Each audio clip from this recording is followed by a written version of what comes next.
नमस्कार।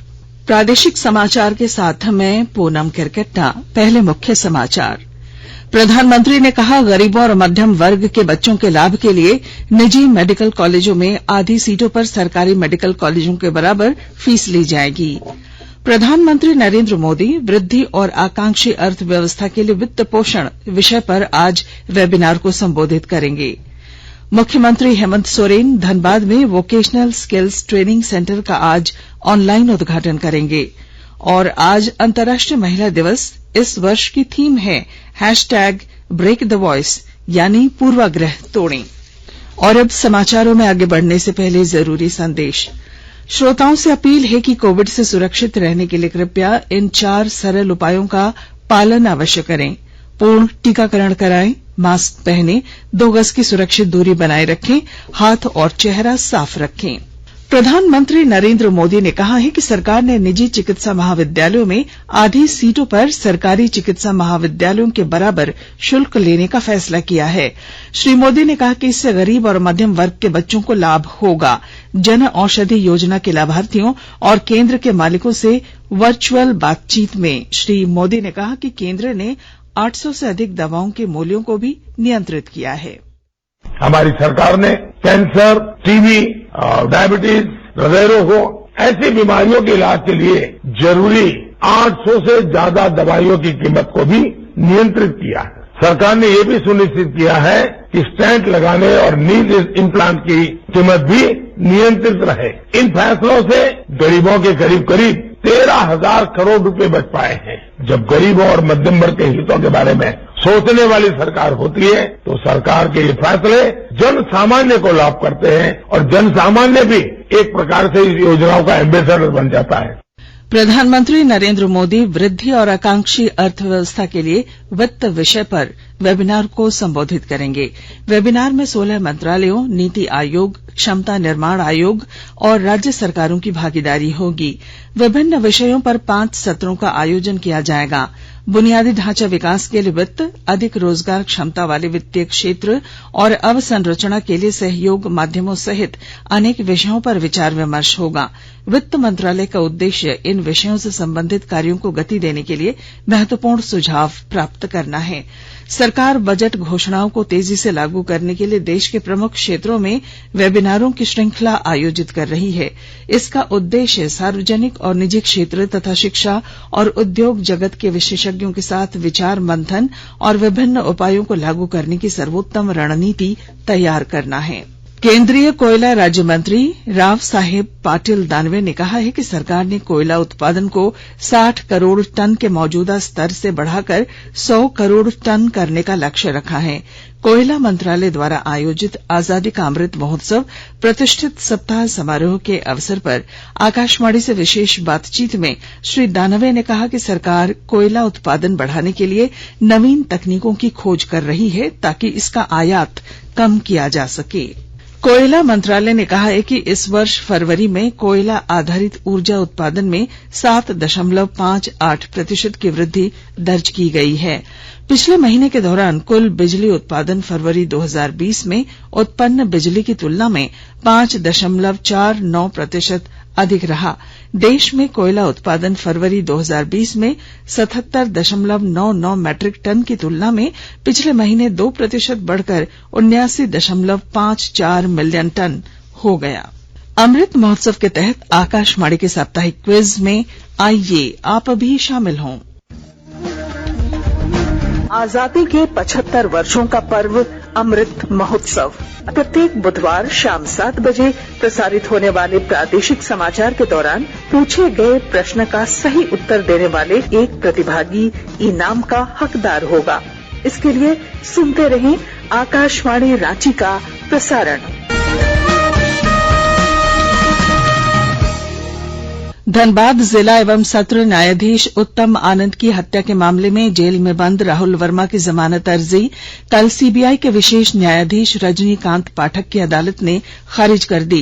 राहुल वर्मा अपने सहयोगी लखन वर्मा के साथ इस मामले में घटना के बाद से ही जेल में बंद है। जज की हत्या के मामले में कल दिल्ली सीबीआई क्राइम ब्रांच की टीम ने अदालत में शहीद निर्मल महतो मेडिकल कॉलेज एवं अस्पताल के 3 डॉक्टरों डॉ विवेक भास्कर, डॉ कुमारी ज्योति और डॉ कुमार शुभेंदु की गवाही कराई। धनबाद पूर्व मध्य रेल महाप्रबंधक अनुपम शर्मा ने कहा है कि धनबाद रेल मंडल प्राथमिकता है और यहां सभी बंद ट्रेनों को चलाने का प्रयास होगा। जैसे जैसे रेलवे बोर्ड की अनुमति मिलेगी एक एक कर ट्रेनें चलाई जाएंगी।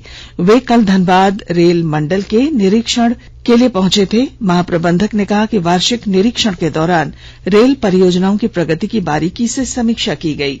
दूसरे रेलवे जोन की लंबी दूरी की ट्रेनों में जनरल टिकट जारी करने और पूर्व मध्य रेल में इसकी शुरुआत पर डीएम ने कहा कि रेलवे बोर्ड की गाइडलाइन आ चुकी है। संबंधित विभाग के अधिकारी इसकी समीक्षा कर रहे हैं।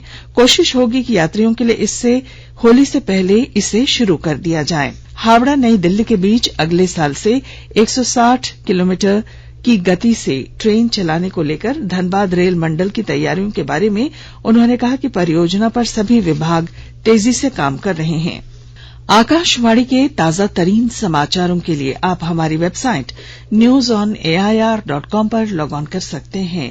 ताजा समाचार Twitter handle @AIR News Alerts और Facebook page all India radio news पर भी उपलब्ध है।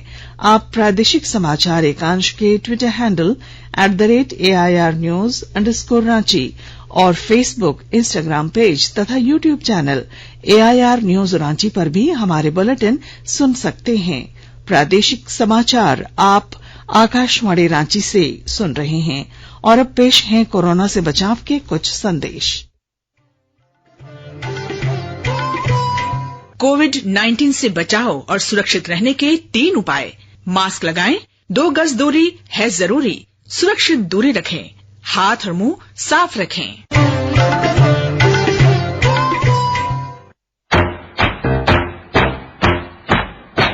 चलो मिलकर एक शुरुआत करें, चलो एक फैसला आज करें, मास्क नहीं तो टोकेंगे, कोरोना को रोकेंगे, चलो इस वादा करते हैं, चलो इस वादा करते हैं, मास्क नहीं तो टोकेंगे, कोरोना को रोकेंगे। भारत सरकार द्वारा जनहित में जारी। प्रादेशिक समाचार में आपका फिर स्वागत है। मुख्यमंत्री हेमंत सोरेन आज धनबाद में वोकेशनल स्किल्स ट्रेनिंग सेंटर का ऑनलाइन उद्घाटन करेंगे। भुईफोड़ मंदिर के पास गोसाईडीह सबलपुर रोड में तेजस्विनी परियोजना के तहत वोकेशनल स्किल्स ट्रेनिंग सेंटर स्थापित किया गया है। इसमें NIFA द्वारा लॉजिस्टिक्स इन्वेंट्री क्लर्क का प्रशिक्षण दिया जाएगा। खूंटी जिले के तोरपा बांसटोली की आंगनबाड़ी सेविका रंजीता देवी को पोषण अभियान और कोविड के दौरान उत्कृष्ट कार्य के लिए मुख्यमंत्री हेमंत सोरेन आज सम्मानित करेंगे।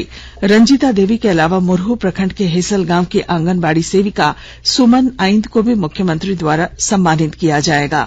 पुरस्कार के लिए जिले की इन दोनों आंगनबाड़ी सेविकाओं का चयन किया गया है। जमशेदपुर जिले में परिवहन विभाग द्वारा 2 बार तिथि बढ़ाए जाने के बावजूद मात्र 800 टेम्पो ही सीएनजी में परिवर्तित किए गए हैं।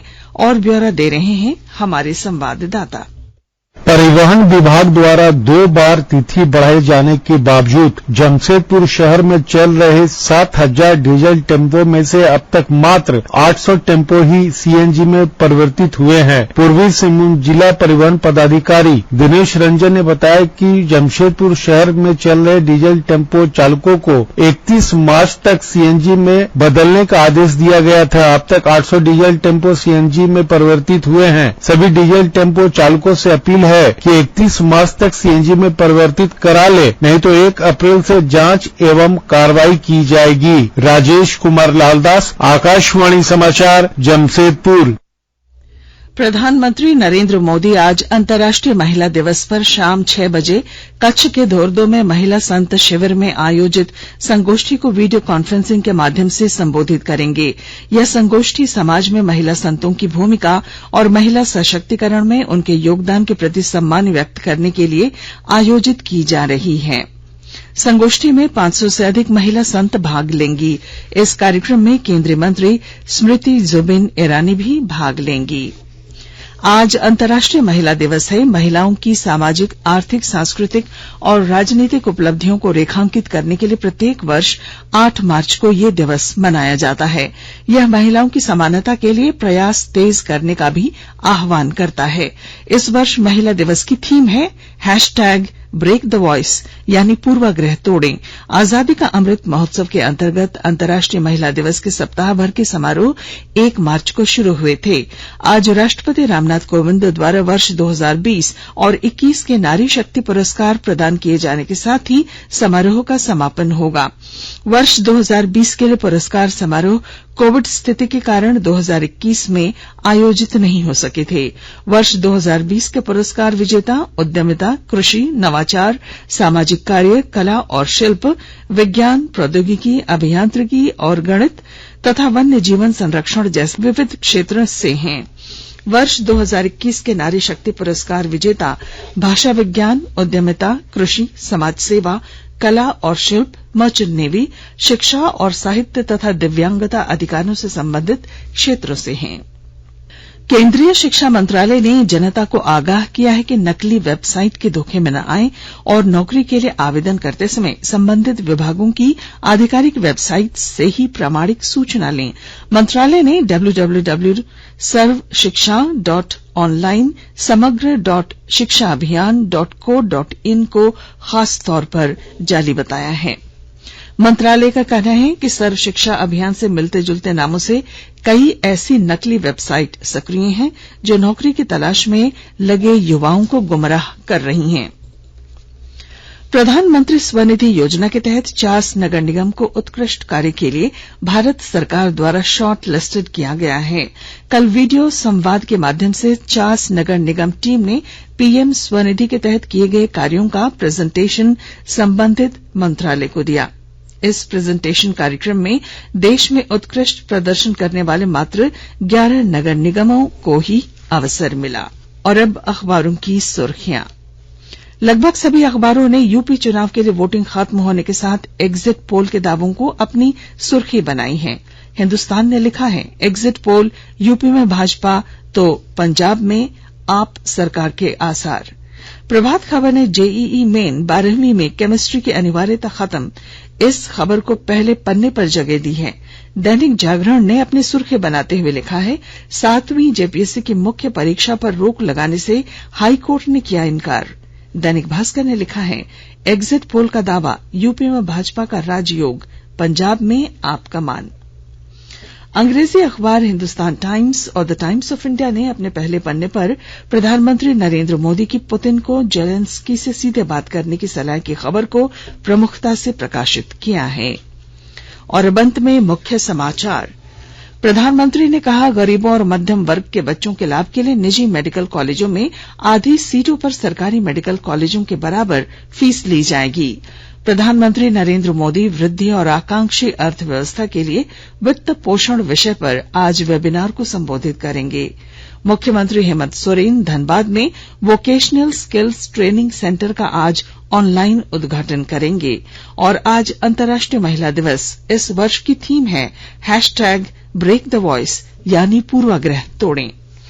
और इसके साथ ही आकाशवाणी रांची से प्रादेशिक समाचार का ये बुलेटिन समाप्त हुआ। नमस्कार।